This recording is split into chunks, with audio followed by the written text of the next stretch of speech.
پھر اس کے بعد ایک سوال یہ کیا جا رہا ہے کہ تشہد میں انگلی کو حرکت دینا افضل یا انگلی کو اٹھانے کے بعد فکسڈ رکھنا افضل ہے بلکہ،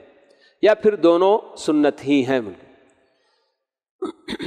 یہ سب ایسے مسائل ہیں کہ احادیث میں جو الفاظ آئے ہوئے ہیں تو ان کے تعلق سے جناب کیا ہے سمجھنے میں اختلاف ہوتا ہے۔ ویسے یہاں جو بات پوچھی گئی ہے یہ دو باتیں پوچھی گئی ہیں کہ مسلسل حرکت دیتے رہنا ہے یا پھر اٹھانے کے بعد ایک ہی ویسے ہی کھڑی کر کے رکھنا ہے۔ یہ دونوں عمل کی حدیثیں اللہ کے نبی صلی اللہ علیہ وسلم سے ثابت ہیں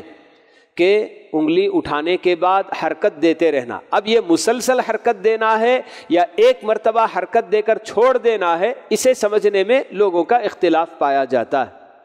لیکن دونوں عمل، حرکت دینے کا بھی اور انگلی اٹھانے کے بعد ایک ہی ویسے ہی کھڑی کر کے رکھنا فکس، تو یہ دونوں طرح کی حدیثیں اللہ کے نبی صلی اللہ علیہ وسلم سے ثابت ہیں، تو کسی پر بھی عمل کیا جائے کوئی حرج کی بات نہیں ہے۔ بالکل جو نا کیا ہے جی دونوں سنت ہی، سنت یعنی کہ اللہ کے نبی صلی اللہ علیہ وسلم کا طریقہ ہے، تو ان دونوں طریقوں میں سے کسی بھی طریقے پر عمل کیا جا سکتا ہے۔ بلکہ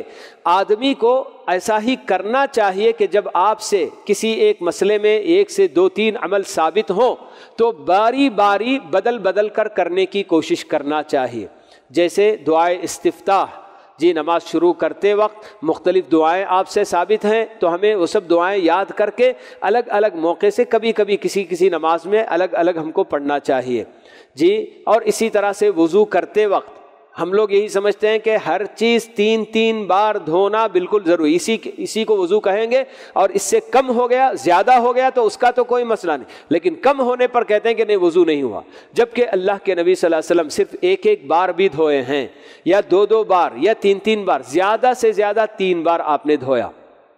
جی۔ تو کبھی ایسا بھی ہوا کہ ایک عضو کو 2 بار دھو لیا تو اور ایک کو 3 بار، کسی کو 1 بار، ایک ہی وضو کے اندر بھی ایسا بھی کیا جا سکتا ہے کہ آپ نے کلی 1 مرتبہ کر لیا، پھر ناک میں 1 مرتبہ پانی لے لیا، چہرہ 2 مرتبہ دھو لیا، ہاتھ 3 مرتبہ آپ نے دھو لیا، جیسے بھی آپ کریں گے بالکل وضو بالکل صحیح ہے۔ تو یہ سب عمل ایسے ہیں کہ جن میں اللہ کے نبی صلی اللہ علیہ وسلم سے ایک سے زیادہ عمل ثابت ہے تو اسے بالکل جو ہے کہ بدل کے بھی کیا جا سکتا ہے، کوئی حرج کی بات نہیں ہے۔